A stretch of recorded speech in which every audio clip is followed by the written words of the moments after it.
அழகே அழகு சரியில்ல. அடுத்து வர எபிசோட்ல தங்கராஜ் இறந்துட்டு அவங்க எல்லாத்தையும் மறந்துட்டு ரேவதி கிட்ட போயிட்டு மன்னிப்பு கேட்குறாங்க.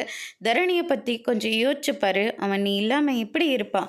வீட்டுக்கு வா, நான் பண்ணது எல்லாமே தப்பு தான். அதுக்காக எத்தனை தடவை வேணாலையும் நான் உங்ககிட்ட மன்னிப்பு கேட்டுக்கிறேன். ஆனால் இங்கே இருக்கிறதுனால ஒரு பிரயோஜனமும் இல்லை. ஃபார்மா போகலாம் அப்படின்னு சொல்லிட்டு கூப்பிடுறாங்க. இனிமேல் நான் உன்னை ஒரு வார்த்தை கூட தப்பாக கூட நான் பேச மாட்டேன் அப்படின்ற மாதிரி சொல்லிடுறாங்க. அதுக்கடுத்து தான் நம்ம பாக்கியராஜ் இருந்துட்டு அதெல்லாம் அனுப்ப முடியாது அப்படின்ற மாதிரி சொல்லிடுறாரு.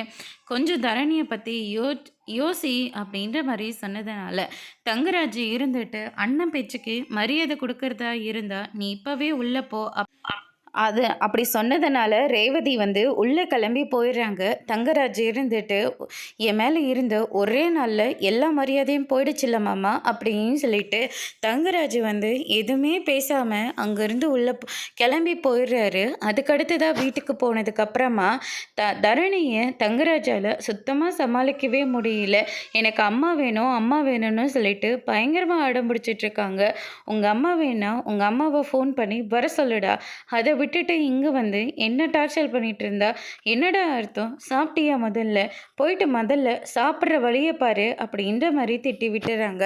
இந்த சைடு மதி இருந்துட்டு ரேவதிக்காக டீயெல்லாம் போட்டு எடுத்துகிட்டு கொடுக்குறாங்க. எங்கே தங்கராஜ் அண்ணன் கூப்பிட்டதுமே நீ கிளம்பி போயிடுவியோன்னு நாங்கள் எல்லாரும் நினச்சிட்டோம். அண்ணன் என்ன அத்தனை தடவை சொன்னதுக்கப்புறமா நான் எப்படி அவரோட போக முடியும்? நீ என்னாலலாம் அவரோட போக முடியாது அப்படின்ற மாதிரி நம்ம ரேவதி சொல்லிடுறாங்க. தரணியை நினச்சதான் ரொம்ப கவலையாக இருக்குது. அவனை வச்சாவது அவங்களுக்கு என்னோட அருமை தெரியுதான்னு பார்க்கலாம் அப்படின்னு சொல்லிட்டு நம்ம ரேவதி ஒரு பக்கம் நினச்சிட்ருக்காங்க. லக்ஷ்மி வராங்க. பிள்ளைங்கள்லாம் தூங்கிட்டாங்களே, இப்போல்லாம் வர வர மனசுக்கு கொஞ்சம் கூட நிம்மதியே இல்லை. சரியான நேரத்துக்கு தூங்க முடியறதில்ல.